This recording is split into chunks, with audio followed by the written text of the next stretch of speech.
I did have a lot of young women and girls come to me and say, it's really exciting now because I can see my way to the top. I just was not at all aware of the level of influence that this appointment would have had on people as they were looking up. Adena Friedman joined Nasdaq as an intern in 1993 and has risen through the ranks to become CEO, making her the first woman to oversee a major U.S. stock exchange and one of the few female leaders in the financial service industry. I recently sat down with Adena to talk about finding her voice and her best advice on navigating challenge. You're someone whose career is unique in that you started literally at the lowest level of the ladder as an intern at Nasdaq. When you look at your career, had you talked about your desire to be a CEO? The CEO aspiration, I think, is one where you almost don't want to focus on it because you first of all need to focus on your current job. You want to make sure you're building the skills necessary to be able to achieve the next level, but you also don't know if it'll ever come. And I'd worked my entire career to the point where I was taking this role. And so I felt very comfortable and confident walking into the role. Then you have this kind of showering of attention related to the role because of gender.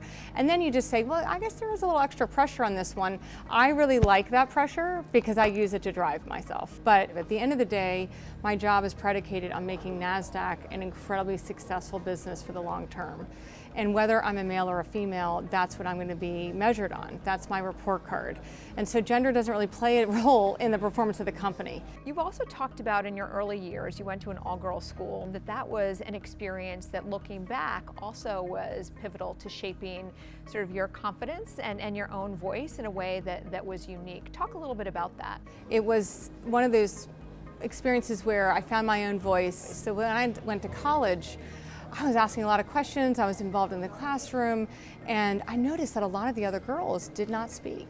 And I thought, well, that's odd. And it didn't really dawn on me what a gift I was given until I was in a co-ed environment and I really was able to hold my own. I suddenly came across certain professors that were perhaps still living in the past. Why is it that they don't see my voice as important as the man next to me? I didn't know how to handle it every time. And so learning to navigate that, it was a revelationary moment that I had a gift, that I had realized that I'd lived in this environment that allowed me to be my full self. Moving into the professional environment, when I've come up upon people who just live in the past, I've been able to use some of the skills I learned in college to say, I'm not necessarily going to be able to change that person, but I also don't need to change. And so let's just navigate through it until I can get to the other side.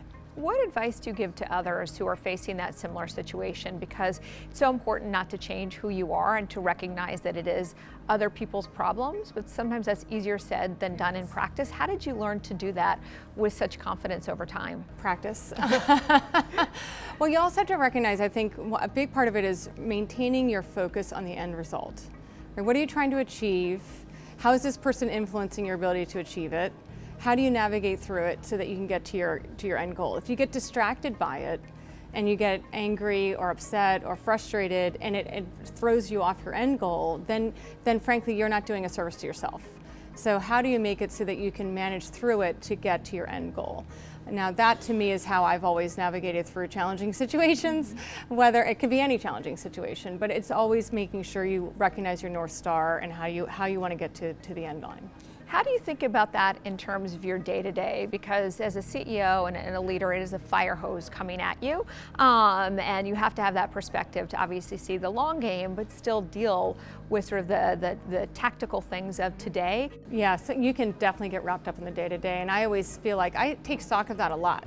I sit there and say at the end of the day, did I just focus on today or did I actually focus on moving the ball forward? It's just a matter of taking stock of your life and realizing how far you've come and that also the journey is long. It's not tomorrow. It can be something that might take a few years to develop, but if you have the patience to work on it and continue to work steadily on it, you can achieve anything.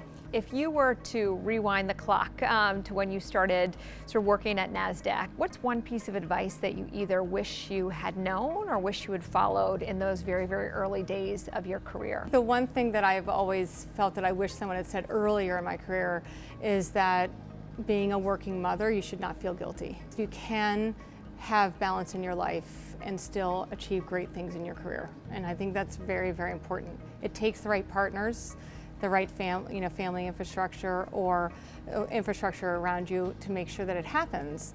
but you can have balance and still have a wonderful and very fulfilling career. And I wish that I'd heard that when I was 23 instead of when I was like 43.